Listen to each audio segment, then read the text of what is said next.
Friends, welcome back to my channel. ನಾನಿವತ್ತು ನಿಮಗೆ different ಆದ ಒಂದು ಒಳ್ಳೆಯ ರುಚಿಕರವಾದಂತಹ ಚಿಲ್ಲಿ ಚಿಕನ್ ರೆಸಿಪಿಯನ್ನು ತೋರಿಸ್ತೀನಿ. ತುಂಬ ರುಚಿಯಾಗಿರುತ್ತೆ.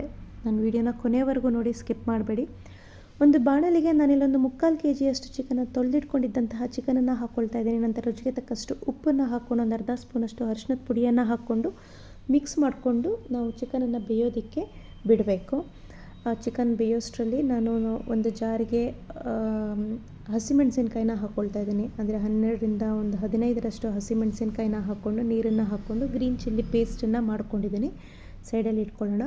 ನಂತರ ನಾನು ಸುಣ್ಸಕ್ಕಿಟ್ಟಿದ್ನಲ್ಲ, ಆ ಚಿಕನೆಲ್ಲ ಲಿಡ್ಡನ್ನು ಕ್ಲೋಸ್ ಮಾಡಿ ಸ್ವಲ್ಪ ಹೊತ್ತು ಒಂದು 3ರಿಂದ 4 ನಿಮಿಷ ನಾವು ಹೈ ಫ್ಲೇಮಲ್ಲಿ ಬೇಯಿಸ್ಕೊಳ್ಳೋದ್ರಿಂದ ಏನಾಗುತ್ತೆ, ಆ ಚಿಕನ್ ಕಂಪ್ಲೀಟಾಗಿ ನೀರು ಬಿಟ್ಕೊಳ್ಳುತ್ತೆ.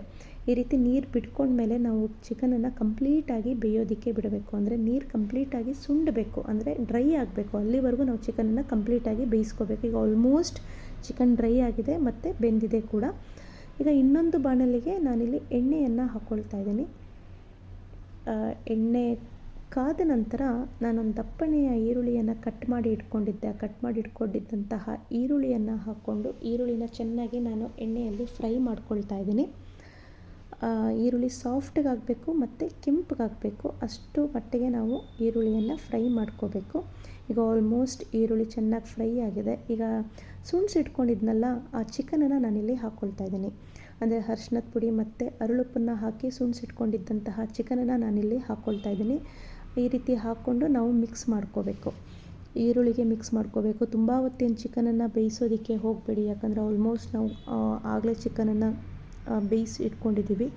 ಸೊ ಸ್ವಲ್ಪ ಹೊತ್ತು ಮಿಕ್ಸ್ ಮಾಡಿಕೊಂಡು ರುಬ್ಬಿಟ್ಕೊಂಡಿದ್ದಂತಹ ಗ್ರೀನ್ ಚಿಲ್ಲಿ ಪೇಸ್ಟನ್ನು ಹಾಕ್ಕೋಬೇಕು.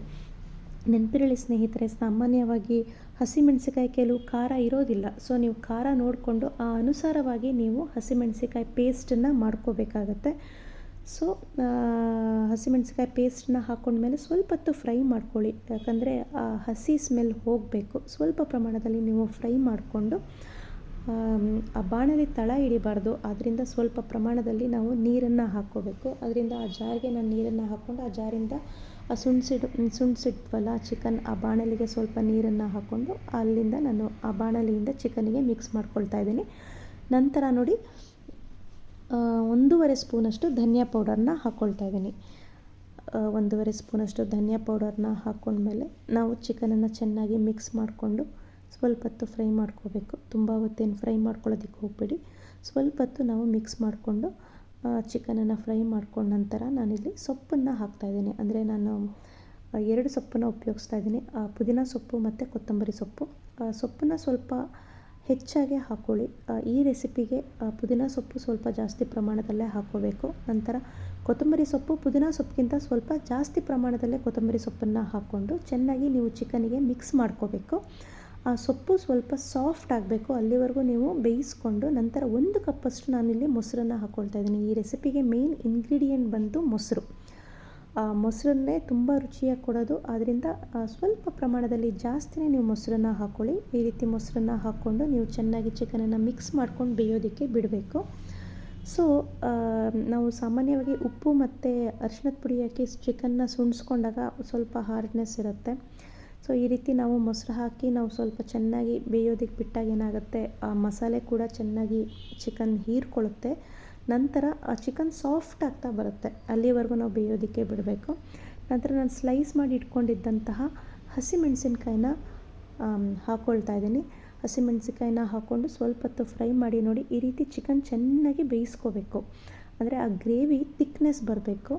ಅಲ್ಲಿವರೆಗೂ ನಾವು ಚೆನ್ನಾಗಿ ಚಿಕನನ್ನು ಬೇಯಿಸ್ಕೋಬೇಕು. ಚಿಕನ್ ಚೆನ್ನಾಗಿ ಬೆಂದಿದೆ, ಜೊತೆ ಸಾಫ್ಟ್ ಆಗ್ತಾ ಬರ್ತಾಯಿದೆ. ನೋಡಿ, ತುಂಬ ಚೆನ್ನಾಗಿರುತ್ತೆ ರೆಸಿಪಿ. ಮತ್ತು ಈ ರೆಸಿಪಿಗೆ ಮೊಸರು ಬಂದು ಮೇನ್ ಇಂಗ್ರೀಡಿಯೆಂಟ್. ಮೊಸರು ಬೇಕೇ ಬೇಕು. ಚೆನ್ನಾಗಿ ನೋಡಿ, ಮೊಸರು ಹಾಕ್ಕೊಂಡು ಸ್ವಲ್ಪ ಹೊತ್ತು ನಾವು ಬೇಯಿಸೋದ್ರಿಂದ ಏನಾಗುತ್ತೆ, ಚಿಕನ್ ಸಾಫ್ಟ್ ಆಗ್ತಾ ಬರುತ್ತೆ ಮತ್ತು ಆ ಮಸಾಲೆ ಎಲ್ಲ ಚೆನ್ನಾಗಿ ಹೀರ್ಕೊಳ್ಳುತ್ತೆ. ಈಗ ಆಲ್ಮೋಸ್ಟ್ ಚಿಲ್ಲಿ ಚಿಕನ್ ರೆಡಿಯಾಗಿದೆ. ನೋಡಿದ್ರಲ್ಲ ಸ್ನೇಹಿತರೆ, ಕೇವಲ ಸ್ವಲ್ಪ ಇಂಗ್ರೀಡಿಯೆಂಟ್ಸಲ್ಲೇ ನಾವು ಡಿಫ್ರೆಂಟ್ ಆದ ಚಿಲ್ಲಿ ಚಿಕನ್ ರೆಸಿಪಿ ಯಾವ ರೀತಿ ಮಾಡ್ಕೋಬೋದು ಅಂತ. ಈ ರೆಸಿಪಿ ಅಂತೂ ರೈಸ್ಗೆ ಮತ್ತು ಚಪಾತಿಗೆ ಒಳ್ಳೆಯ ಕಾಂಬಿನೇಷನ್. ಖಂಡಿತವಾಗ್ಲೂ ಟ್ರೈ ಮಾಡಿ ಸ್ನೇಹಿತರೆ. ನಿಮ್ಗೆ ಈ ರೆಸಿಪಿ ಇಷ್ಟ ಆಯಿತು ಅಂದರೆ ದಯವಿಟ್ಟು ನನ್ನ ಚಾನಲ್ಗೆ ಸಬ್ಸ್ಕ್ರೈಬ್ ಆಗಿ, ಆದಷ್ಟು ನನ್ನ ವಿಡಿಯೋನ ಶೇರ್ ಮಾಡಿ ಮತ್ತು ಲೈಕ್ ಮಾಡಿ. ಕೊನೆಯವರೆಗೂ ನನ್ನ ವಿಡಿಯೋ ನೋಡಿದ್ದಕ್ಕೆ ಧನ್ಯವಾದಗಳು.